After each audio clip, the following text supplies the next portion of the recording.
મિત્રો ક્રિશા ક્લાસીસમાં આપનું હાર્દિક સ્વાગત છે। આજનો આપણો પહેલો પ્રશ્ન છે કે હાલમાં badminton world federation BWF athletics કમિશનના અધ્યક્ષપદે કયા ભારતીયની નિમણૂક થઈ? મિત્રો અહીં આપણા ઓપ્શન છે એ લક્ષ્ય સેન, બી PV સિંધુ તથા સી સાયના નહેવાલ। મિત્રો અહીં આપણો સાચો જવાબ રહેશે કે PV સિંધુને અધ્યક્ષપદે તેમની નિમણૂક થઈ। મિત્રો PV સિંધુની વાત કરીએ તો તેઓ આંધ્ર પ્રદેશના છે। હાલમાં તેલંગાણામાં તેમનું એરિયા આવે છે।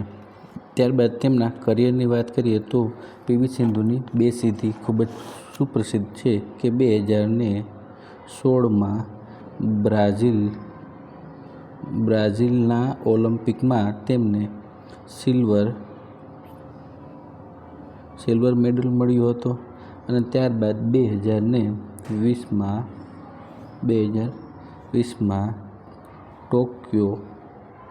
ટોક્યોમાં તેમને બ્રોન્ઝ મેડલ મળ્યો હતો। મિત્રો બેડમિન્ટનની વાત કરીએ તો બેડમિન્ટનમાં ટ્રિકી ક્વેશ્ચન પૂછે તો બેડમિન્ટનમાં ઉબેર કપ સામેલ છે, જે ક્વેશ્ચન તરીકે ખાસી બધી વાર એક્ઝામમાં પૂછાઈ ગયેલો છે કે ઉબેર કપ કઈ રમત સાથે સંકળાયેલો છે, તો આપણે મિત્રો સિલેક્ટ કરીશું બેડમિન્ટન। મિત્રો નેક્સ્ટ ક્વેશ્ચન પર જઈએ તો દેશનું પ્રથમ MRI સ્કેનર કઈ કંપનીએ વિકસાવ્યું? અહીં આપણા ઓપ્શન છે વોક્સેલગીડસે, બી મશીન ઇન્ડિયા કે સી બોશ ઇન્ડિયા। મિત્રો અહીં આપણો સાચો જવાબ આવશે વોક્સેલગીડસે, જે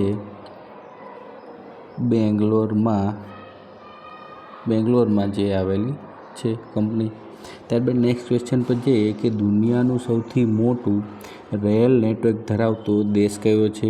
અહીં આપણા ઓપ્શન છે એ રશિયા, બી અમેરિકા કે સી ભારત। મિત્રો અહીં આપણો સાચો જવાબ રહેશે કે વિશ્વનું સૌથી મોટું રેલ નેટવર્ક ધરાવતો દેશ હાલ અમેરિકા છે।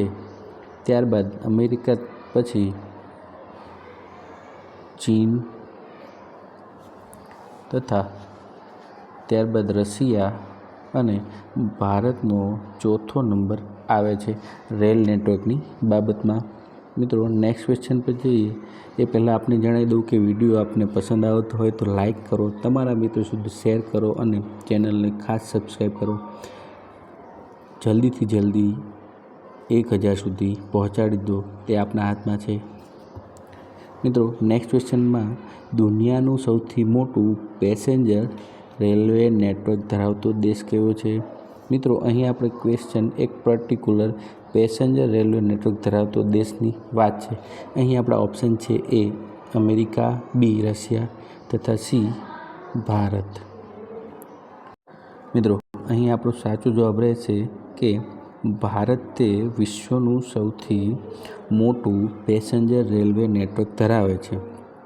તો આપણે તે થોડી ગર્વ લેવાની વાત છે કે ભારતમાં આટલા બધા પેસેન્જરો મુસાફરી કરી શકે છે એક રેલવે નેટવર્કના આભારે। મિત્રો રેલ રિલેટેડ એક બીજો ક્વેશ્ચન છે કે ભારતનું સૌથી મોટું અને વ્યસ્ત રેલવે સ્ટેશન કયું છે? મિત્રો આગળના વિડીયોમાં આપણે એરપોર્ટ વિશે થોડી ચર્ચા કરી હતી, તે પણ આપ ખાસ જોઈ શકો છો। મિત્રો અહીં આપણા ઓપ્શન છે એ કાલુપુર રેલવે સ્ટેશન, જે ગુજરાતમાં સ્થિત છે, બી છત્રપતિ શિવાજી મહારાજ ટર્મિનલ, જે મહારાષ્ટ્રમાં સ્થિત છે, ત્યારબાદ હાવડા રેલવે સ્ટેશન, જે પશ્ચિમ બંગાળમાં સ્થિત છે। મિત્રો અહીં આપણો સાચો જવાબ રહેશે હાવડા રેલવે સ્ટેશન, જે પશ્ચિમ બંગાળમાં આવેલું છે। તે ભારતનું સૌથી મોટું અને વ્યસ્ત રેલવે સ્ટેશન છે। પશ્ચિમ બંગાળની વાત કરીએ તો ત્યાંના હાલના CM છે મમતા બેનર્જી અને ત્યાંનું મુખ્ય શહેર છે કલકત્તા। મિત્રો નેક્સ્ટ ક્વેશ્ચન પર જઈએ તો ભારતના કયા ઉદ્યોગપતિને વન્યજીવ સંરક્ષણ માટે વર્લ્ડ હ્યુમેનિટેરિયન એવોર્ડ એનાયત થયો છે? અહીં આપણા ઓપ્શન છે એ આનંદ મહિન્દ્રા, બી આનંદ અંબાણી કે સી ગૌતમ અદાણી। મિત્રો અહીં આપ સૌને ખ્યાલ હશે કે આનંદ અંબાણી પ્રાણીઓ અને વન્યજીવને લગતા ખૂબ જ ભાવુક વ્યક્તિ છે અને તેમના માટે તેમને જામનગર રિલાયન્સ ઇન્ડસ્ટ્રીઝમાં વનતારા કરીને રેસ્ક્યુ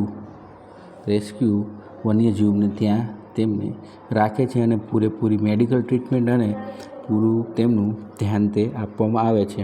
તો વનતારાને લીધે તેમને વર્લ્ડ હ્યુમેનિટેરિયન એવોર્ડ એનાયત થયો છે, જે વન્યજીવના સંરક્ષણ માટે એવોર્ડ આપવામાં આવે છે. મિત્રો, અનંત અંબાણીની વાત કરીએ તો તે સૌથી નાની ઉંમરના આ એવોર્ડ મેળવવાવાળા પ્રથમ વ્યક્તિ છે તથા એશિયાના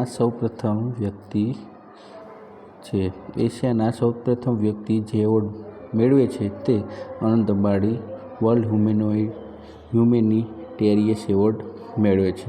મિત્રો, ત્યારબાદ નેક્સ્ટ ક્વેશ્ચન પર જઈએ કે ભારતના સંરક્ષણ મંત્રાલયે કેટલા કરોડના શસ્ત્ર ખરીદવાની મંજૂરી આપી? અહીં આપણા ઓપ્શન છે $80,000 કરોડ, બી $75,000 કરોડ કે સી $79,000 કરોડ. મિત્રો, અહીં આપણા ઓપ્શન સાચો જવાબ રહેશે $79,000 કરોડના શસ્ત્રો ખરીદવાની ભારત સરકારે આર્મીને પરમિશન આપી છે. મિત્રો, ઇન્ડિયન આર્મીની વિશે વાત કરીએ તો ઇન્ડિયન આર્મીના ચીફ છે અનિલ શર્મા.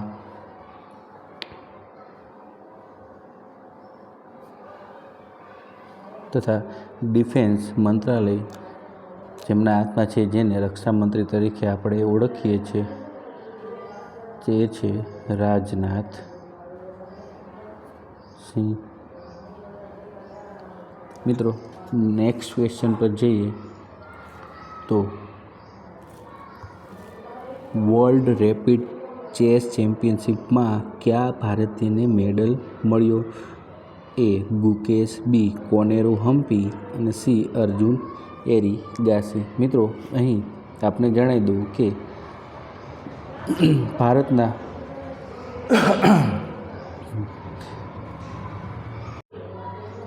ભારતના બે ખેલાડીઓને અહીં મેડલ મળ્યા છે, કોનેરુ હમ્પી, ત્યારબાદ અર્જુન એરિગાસી.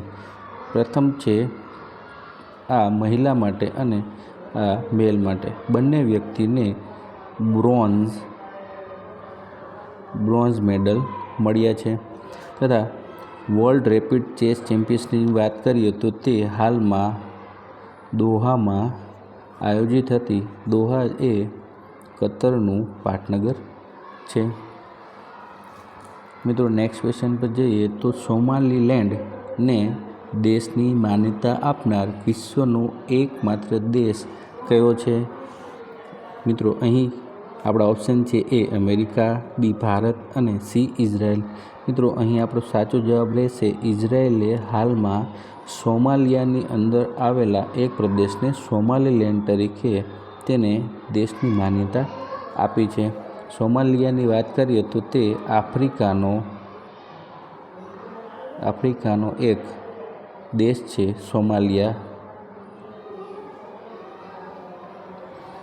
તેની અંદર સોમાલીલેન્ડને એક દેશ તરીકે ઇઝરાયલે તેને માન્યતા આપી છે.